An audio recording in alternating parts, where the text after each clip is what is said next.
It's me again, Nick Simons, December 23rd, 2021. Just got an inspiration. Man, I forget exactly what I was thinking about, but I thought of a good, metaphor or analogy, okay. I was thinking about the difference between jail in Florida, let's just use the term Department of Corrections for the most part, in the difference between Connecticut and Florida, because I just did 105 days in the Connecticut Department of Corrections, and I did about 8 years and 4 months. 4 prison bids in Florida, 4 distinct prison bids. At least what one could consider a stay in the jail, like at least 3 or 4 times, 5 times, 6. I forget how many times I did over 30 days, how many times I did 2 weeks, how many overnight stays, walkthroughs, altogether in the 20s for sure in the Pinellas County Jail. That I can guarantee you. I went in one door and out the other of the jail part at least 20 times, more than 20, up maybe 23, 24. I tried to count it once, but couldn't remember all the times. But so I'm an expert on Pinellas County Jail and the Florida Department of Corrections, and I heard a lot. I could get a good idea about what the rest of the DOC in Connecticut consisted of. If it was worse, some people thought that beyond, the sentence part was better. Some people thought it was worse. Basically, as long as your TV worked in Connecticut, you're fine. Anywhere, you can go anywhere in there for the people that have TVs, and as long as they have the TV, they don't care where they're at, as long as they get good reception.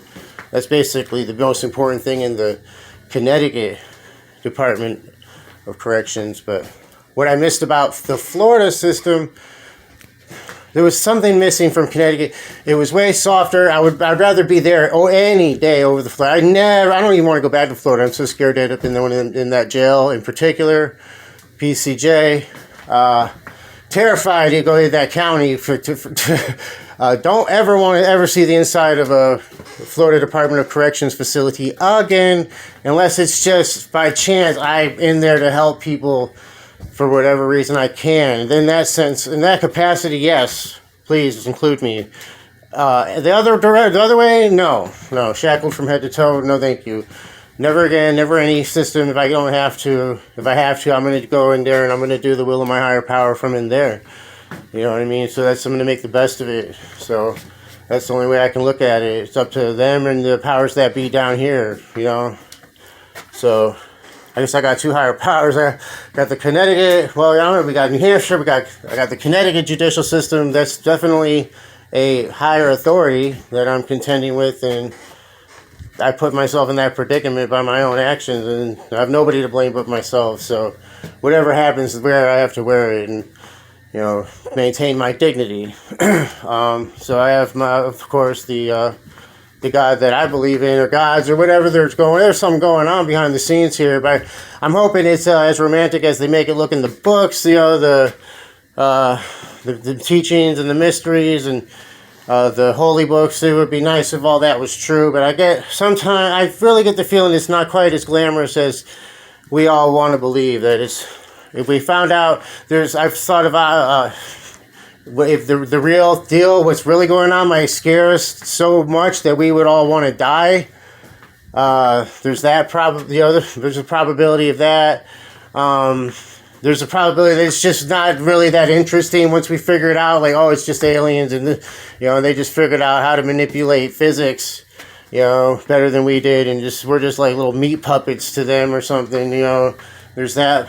We're like a show for them, that they try to control us and, go in our minds and pretend to be our consciences and direct us places and have us do things, and it's just like, it could be all a game for all I know. And it's all natural.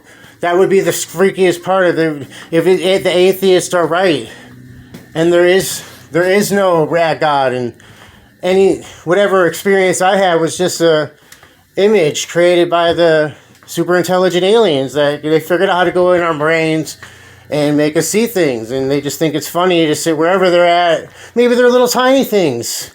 Maybe they're really small and they live in the quantum world and they watch us. Maybe why do they got to be huge? does there really is other dimensions in our consciousness real, or are they just really small beings that figured out how to go in there and make it seem like a spiritual experience is real? But it's not. It's just them doing it. With the quantum foam or something. Who knows? I mean, it's something. I know I felt something. I'm trying to say is maybe, just because I think it was supernatural, it was probably natural. I mean, I'm going off the end, off the deep end or whatever to some people probably with all these hypotheses regarding what caused me to think I felt the way I did or whatever experience. I think when my experiences were real, but I'm trying to keep that open mind. Everybody prided me on, all the atheists when I was one of them, when, in the debate groups and all that on Facebook and, wow, Nick, you sure handed it to that, young earth creationist guy. I mean, debating young earth creationists is like shooting fish in a barrel. It's like, I realized it was just like picking on this, it was like almost like cyberbullying on an intellectual level, just going in there and just, tearing them to shreds and shit. I mean, when I finally did get game decent, I was a troll in the beginning. I'm not talking about back then. Anyone that knows me from back then, please forgive me for that. Being all, wanting to debate all the time. Off the Facebooks, just the debate groups, like, it seeped into my timeline or whatever you wanted, my news feed, and I was trying to debate everybody, and it was just a mess. I'm sorry to anybody I affected.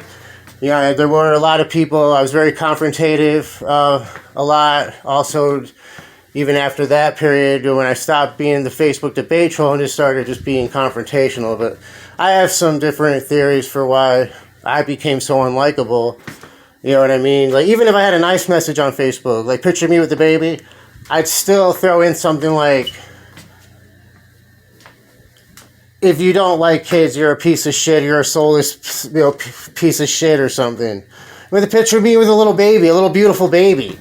You know what I mean? But like, looking back, it's like, it feels like something else is working through me to, like, just say, you know what, don't believe this guy is a good dude just because he's in a picture with a kid. Here, this is what he really like.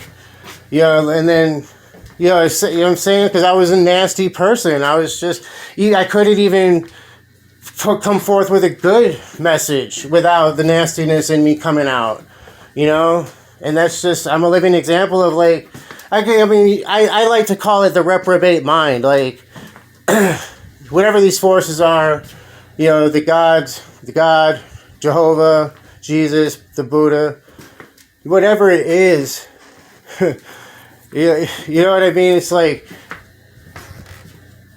by being unlikable, I warned people to stay away from me. You know what I mean? I believe there's something there.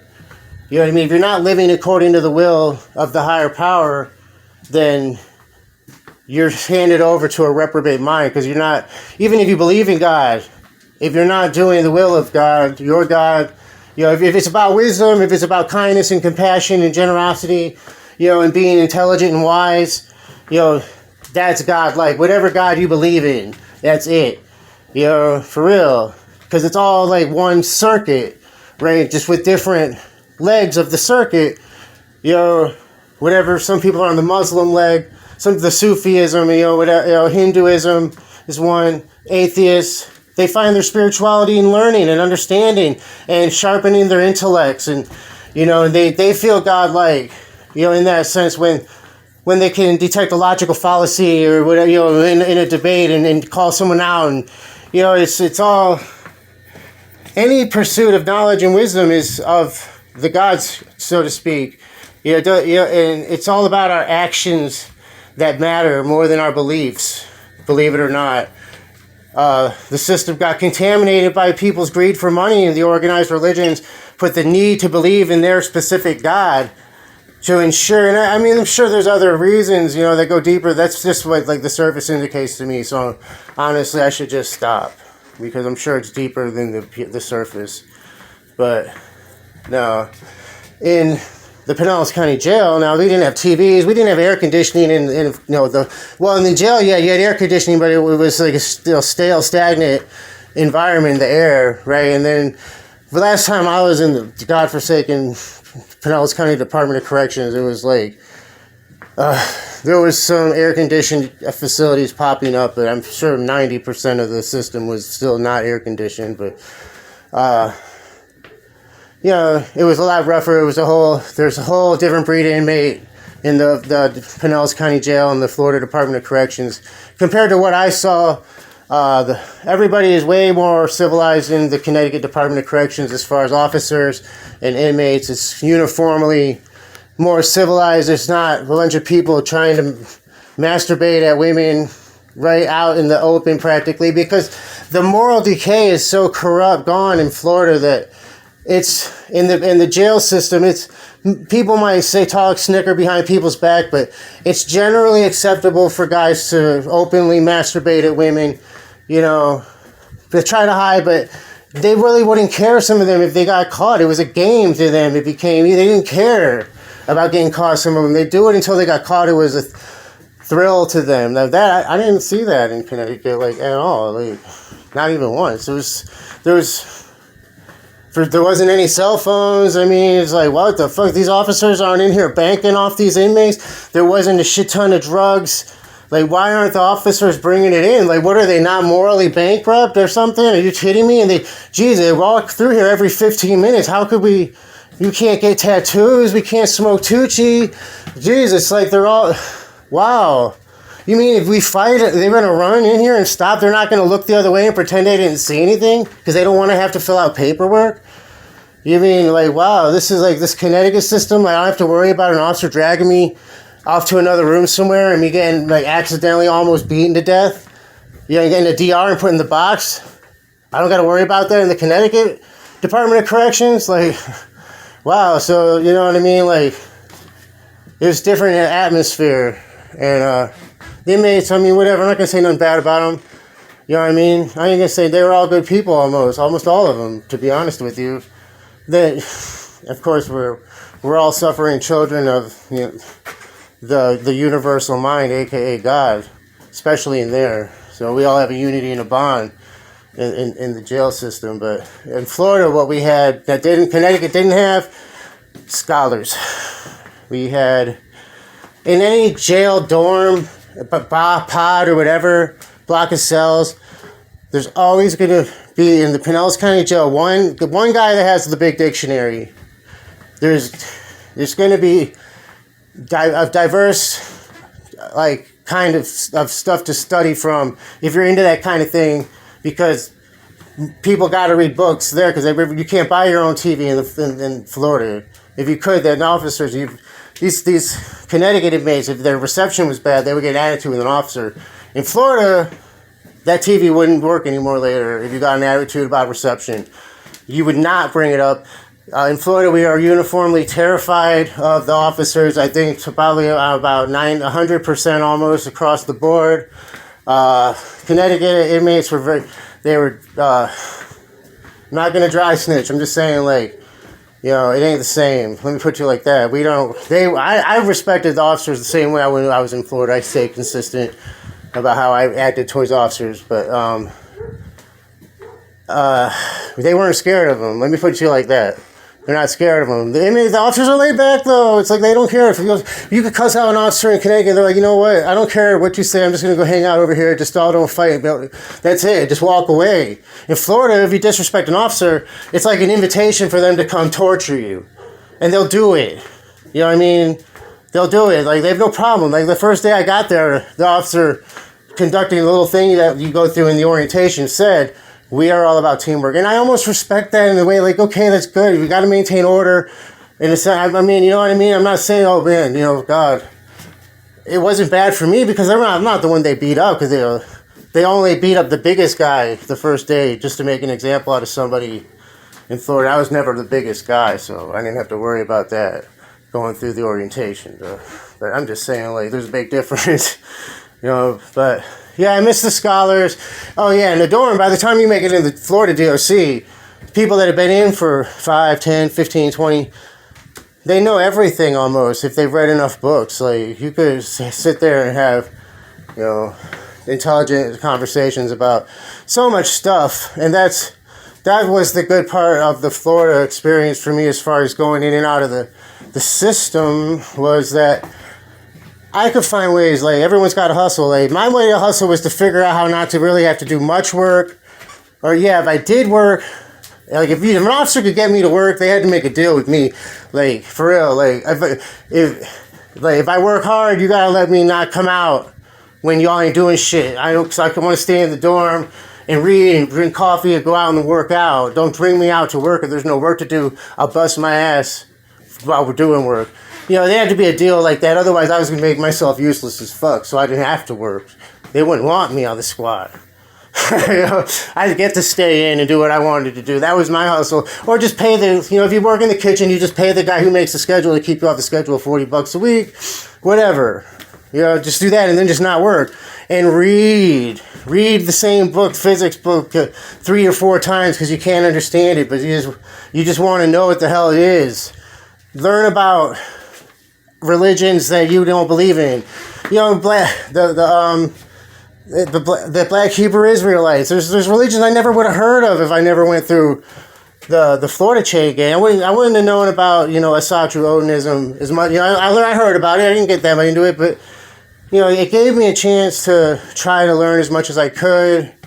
And there's TVs, yeah, but there wasn't like, you know, you could just watch whatever you wanted whenever you wanted to practically. Like, you'd be lucky to watch something you wanted to. And Florida chain gang, dude. But yeah, that's that. There's good parts about both, but I would take the Florida experience if I had to, just because I could read all the time. I don't know. I figured out how to read all the time in Connecticut. You know what? I'm gonna go. No, Connecticut. No, never again. Definitely took back that Florida thing. Never, ever again. Florida. Yeah, Connecticut. Connecticut's the way to go if I have to go do one more. Well, all right. I just sound like it. All right. You know what? All right. I'm gonna talk to you later. Bye.